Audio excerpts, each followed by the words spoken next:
Thank you for listening. This is the Soul Monk Show, episode 20. I was born in a hole. At the edge of the hole, there was a binary crowd, two sects, different folks dealing with their personalized God hole in different ways. Some addicted to an illusion of control through religious ideology, some addicted to the external head change experienced through material consumption. Both sides in their own way terrified, but productive in their serfdom to local and international capital.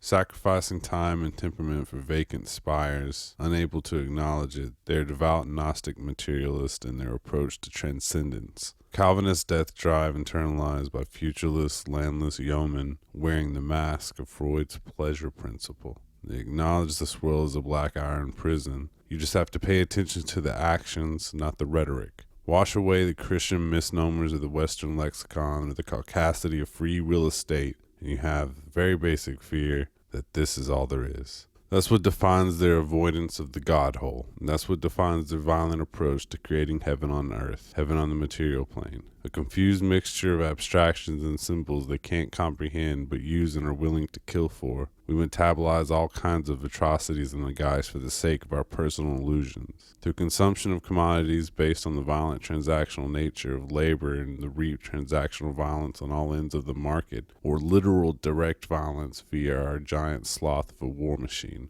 All is eaten by etiquette. One sect says I will control everything, drive the machinations of this prison to control the way folks think and internalize the world, dictate the way they fear, how they define fears, and propagate the fixations of their fears, create the way they engage with their community, dictate the parameters and modalities of engagement within their community through spiritual symbols, gating every inflection of humanity with guilt, terror, and anxiety, as an omnipotent patriarch catalogs their every move on a final ledger of a life spent. Serve the Lord, pay the landlord, serve the boss, die on a cross, pay for things you'll never own. If their faith is strong, they wouldn't need cultural fascism to create a hegemonic state within the community, experienced on the material plane outside the controlled narrative through Western cultural lexicon. Western faith is based in the necessity for a system of merit in surrendering to cold, unexplainable authority. Why would a private relationship with the divine need to be utilized in public policy? What we experience here in Alabama is archaic. The hyperbole and the moral barking in support of a vertical moral discipline is enforced through a social punitive system they freely associate and enforce. Most are more servants of mammon than Christ. They forget the Romans who murdered the blonde-haired, blue-eyed man were imperialists like our soldiers. As recently as August 29th of 2021, we drone-striked a family in Kabul. 10 dead, 7 children. Our media lied about it upon the initial date, saying it was ISIS-K or another known terrorist affiliates. Nearly a month later, the military called it a mistake. We are the violent empire of biblical fables. Still, folks line up for the judgment, hoping to climb some vertical relationship for an eternity of love and glory. Eternal security where the individual self lives forever. All your actions, noble toil, and desires elevated to divine matter. The other sect says we waddle and writhe in our filth. The state and culture can't be controlled from below. To exit the body is an act of divination. Psychonauts materializing through the flat circle of time, disappearing into the domestic grooves of a fractal of a fractal of a fractal. Somewhere between the pale Wookiee and the gelatinous dreamer exists a magical couch built for the ritual magic and stationary travel across dimensions our mind cannot reach without an external material fixation on chemistry or its predecessor of the diluted pop culture alchemy, drug culture. There's the troglodyte variations, the blunted tools of local and international capital drinking themselves to a bodily malaise that feels congruent with their social and spiritual limitations while operating a thoroughly exhausted meat suit. Uppers, downers, or a mixed bag of this and that, shredding the mind in the manifestations of our illusions through the modality of debt, lifelong labor to live in the shadow of prosperity and security, never able to exit our domestic prison, enacting and materializing despair. That was me at another point on this flat circle of time. Different and same me. The adults in the sects pointed to the misery of their own lives as proof that beyond this, there's nothing. They would never verbalize this. It was announced by their fear. There's work, there's bills, there's what happens when you opt out of both or when you're disabled or chronically ill. This keeps large portions of the population obscenely productive for a lack of security and representation in the Geist. This keeps a small class dedicated to maximizing fear to create a culture of violent necessity. When there's overproduction for a profit motive based on infinite growth, scarcity is an illusion. Media, journalism, state actors, capitalists all jointly work in tandem. Death-drive consumption is good.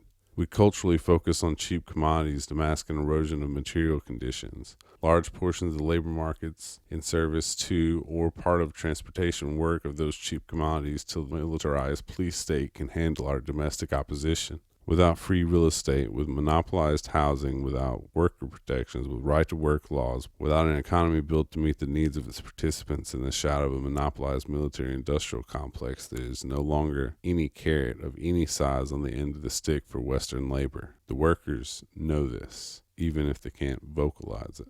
If you complained about how unfair things were around the adults, they'd point to their own life. It wasn't an aspiration to build a better world. Instead, there was complete surrender. We needed to understand on a primal level any person of ill will, whether taken by the geist of mammon or the dark gift of capitalist ambition, would eat your lunch for any reason they could reason. We were trained to survive until we couldn't anymore. And at the end of the subjective experience of reality, there is no reward for any good deed. Hopeless labor till death took our last breath. I saw folks eat pills and then slump out, beer in hand, groggy and enraged if you took the beer as they sprawled across the living room coffee table, slurring and moaning at their beer, all the children laughing, no one realizing how sad it was to see the adults writhe in their despair. Clear view of a child's mind to experience and interpret. I saw an uncle throw his wife through a windshield after they both drank themselves to belligerent rage. When the cops showed up, his wife fought the cops as he was being handcuffed. Saw my grandfather chase my aunt around with a baseball bat at Christmas. Listened in on a 2 a.m. phone call from the prison when my father had been nearly stabbed to death. Saw men cry and scream at the top of their lungs before I was old enough to realize why they barked so loudly in their domestic cages. I did not understand the violence or its fabricated necessity. What perversion of ego could manufacture the necessity of violence? It's maddening to produce other folks' wealth knowing you don't own your body, your mind, or the soul where you sleep. If anything happens, every capitalist within earshot swoops in to divvy up the economic drains of mallet in our extractive predatory system of capitalism. So little margin between here and failure. All waking time is spent producing for capital. Principles outside of practice are self-congratulatory word salad. We sense that. There's little time for reflection to seek and apply a practice of our own will. We have enough adverts and media manipulations. We don't need to lie to ourselves and others. So we become unabashed consumers. Participate in the illusion of freedom through consumption, project an identity onto consumables, ritual, spectacle, and monetize brief hedonic experiences. Religion as fandom through consumption. And you hear and see a lot as a kid. At one point, I thought a part of my strength was the overexposure to the messy nature of our socialized consumption problem, overexposure to violence in general. In Alabama in the 1980s and 1990s, a person could be drunk 5 nights a week, eat pills for their back, and abuse and emotionally torture their family and affiliates and still be coddled socially. Be a complete intolerable menace behind the closed doors and still receive community adulation if they work a straight job and cover their debts. The South believes in the landlord's rights to dehouse anyone and everyone. Preachers serve fire and brimstone or abysmal magical thinking and marketized positivity. Manifestation is service. We're a self-punishing sort. We talk a lot about family values. We give no leeway for material changes for a large portion of the labor class who live in generational poverty. Our politicians aid capitalists in milking the system for subsidies, producing privatized profits, while the destabilized, dispossessed working poor are driven to self-harm, bodily harm through decades of neglect and labor, and addiction to cheap street drugs after prescriptions become too expensive. Mental health care access is non-existent to the extent we work and what we can afford with what little disposable income we have left. If there's free time to attempt to gain access, very few healthy ways to exercise our divergent thoughts and feelings, very few ways to address the symptoms that poverty creates. I've in a sense had a reactionary identity, always. It felt productive. I've tried to create parallel systems to this spiritual illusion of capitalism. In my own confusion, I found things that worked over the years, mostly in the arts, playing with abstractions and symbols to disarm the observer and myself long enough to entertain the cost the existential dilemma and the violence of our vertical relationship to capital. How do we replicate the same violent behavior for private illusions? What does dispossession actually mean? How many of the symbols we hold as anchors to our identity have been vertically assigned value? And do we seek that value, or do we dictate that to symbols we associate and anchor our identity? What of us is ourselves, not our time, our labor, our money, our state infrastructure, or our symbols? I use art to begin a long, exhausting exit. The poor must die every day to live tomorrow. The philosopher prepares to kill all his suppositions for a more refined question. There is no answer, just better questions of death and identity. What actually goes if nothing was ever there? The spiritual death of the Western download of our metadata conscience is a product of our labor requirements for survival. The dollar wanes and wages stagnate. Less time and disposable income to consume pay-gated spectacle of culture we use as shared language of national identity. Diving deeper into the symbols, capitalists still need infinite growth. We're spiritually manipulated by the market, its demands, and our manufactured desires triggered by symbols in the feed. We swim in personalized broth of exploitation, a ruse of the symptoms to its illnesses and its desires it magnifies. We're attracted to and overwhelmed at the cook's self. In an absurd, violent world, the art needs to reflect its necessity, even if it's a cultural pacifier, as all culture seems to be now. Its extractive nature works through most of the cultural connective tissue we use to identify ourselves with socially. Though it sounds like an oxymoron, often feels that way. I wanted to create anti-capitalist art and media, if you could do it, if it's possible. Around the same time I started animating, late 2019, I began a new Lexicon series. 550 comics later now. System is kind of defined by these ideas, maybe topical or useless to some. It's one person's way of dealing with despair and the destructive level of consumption that followed. Earlier that year, I was attempting to get my mind right, applying a dry, sober lifestyle to a whiskey-soaked body. I was hungover for 5 years. Depression made the drinking worse. The drinking made the depression worse. Cyclical death drive wrenched to oblivion. Without knowing it, I had finally joined one of the sects that I grew up around. Just blind consumption. I had to leave alcohol behind. I didn't want to self-destruct anymore, or inadvertently or directly hurt the folks around me with my abysmal interior monologue.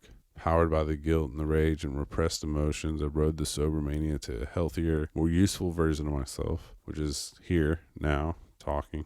I never wanted to hurt anyone. I've lived in squalor while giving every penny I have to create the dreams of folks around me. So becoming a self-hating shitbag was a painful self-realization. I had nothing, and I was a piece of shit, and miserable, poor alcoholic, full of fear and despair. I had hurt the person I cared about the most in this world. One night, the year prior, with some drunk barking, I had to change and find a way to exit despair, or I was going to end my life. It's a fair assessment that my personality became atonal, the colors were gone. I've always been around manipulative, extractive, violent men who had no interest in my well-being, and folks who wanted to use my skills to facilitate their personal desires and second observation profiles. I had some outright abusive relationships with women who felt comfortable kicking, punching, screaming, throwing phones and other items at me, calling me all kinds of crazy names, abusive. Felt like I was sitting at the back of the theater and viewing my decline, close to an out-of-body experience. I'm a bit off because of that still. There isn't much left of me, if there was ever really a me to begin with. With that painful clarity, I began reading as much as I did as a teen, sharpened my mind to a previous internalized knowledge of the suppositions I had, navigated through the things I thought I knew by some vague sense of what's right, what's wrong, what's real. I wanted to know as well as a material ghost can know while operating a faulty meat suit. I thought it might be a good idea to come up with a whole system that was as cyclical as my work schedule, drinking, depression, my heart condition, and self-destruction was. I began to give myself 1 hour a day to draw and illustrate, read every day for the content in that drawing and illustration. Did a daily inventory of my emotions, detailing all the painful language I used against myself, admitted to myself all the times I was harming others with my destructive behavior. I woke up every day and tried to operate out of a love principle, kindness first, service second, skills third, distraction somewhere near last. I stopped watching movies and TV shows and gave me more time to create art.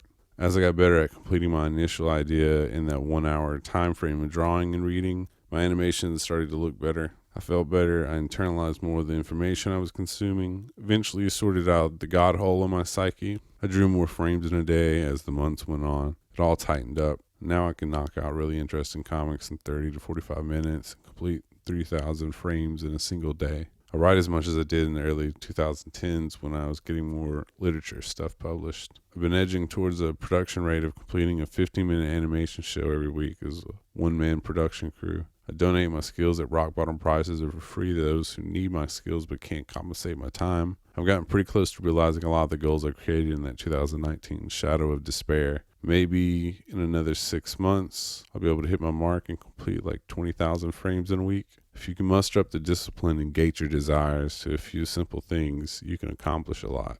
I did it while dirt poor, eating beans and rice for most of my meals for a year and a half. I didn't have a college experience, so my production skills and illustration skills, etc., came from daily repetition. It was a lot to create. It all turned into an inventory of repression. From writing, engineering, mixing, mastering 100 plus tunes a year, to drawing 250 comics, to drawing 50 animated videos in a year, while working for rent and taking care of what I could when I could. Ritualized magic, work to exercise my Western death drive of poverty as failure. It's all about what you want. If the will to exit consumption as freedom exists, you can change behavioral patterns without state violence or private rehabilitation. I believe folks have to find a way to set their own set of questions, to investigate the daily drive.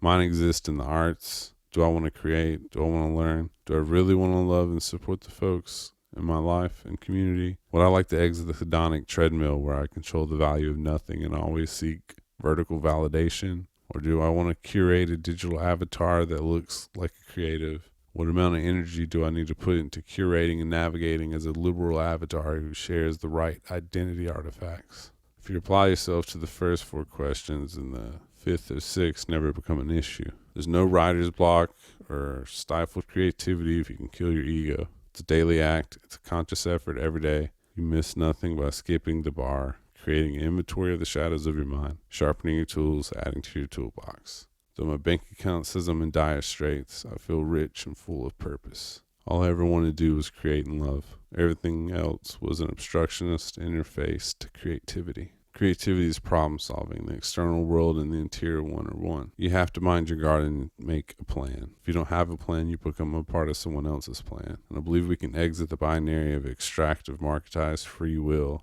I believe we can exit our belief system of consumption as identity to support Western illusions of freedom. Till I can build my own truly realized synthesis, all I have to offer is my own confusion in a parallel system. I help where I can with who I can and with what little I got.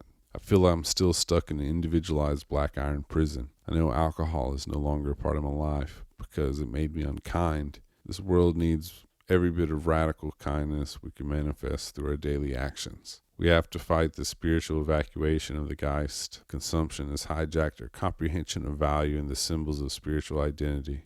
Mammon will extract every nook and narrative of individualized desire, exercising its worst machinations on those stricken by its symptoms. Radical kindness is energy. It takes sacrifice and daily ritual of humility. My daily mantra for the year, the first year after alcohol, was early worm escapes the bird.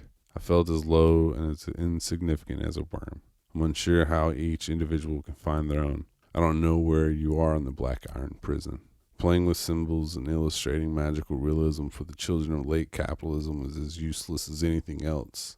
The process is what brings order and value to my life. We own so little and for such a brief amount of time. Possession is an illusion. Everything is a part of the transactional iconography in a global system of destabilization and extraction. Daily access to joy is as essential as community and radical kindness. I hope you find your process. I hope you can find a little bit of daily joy.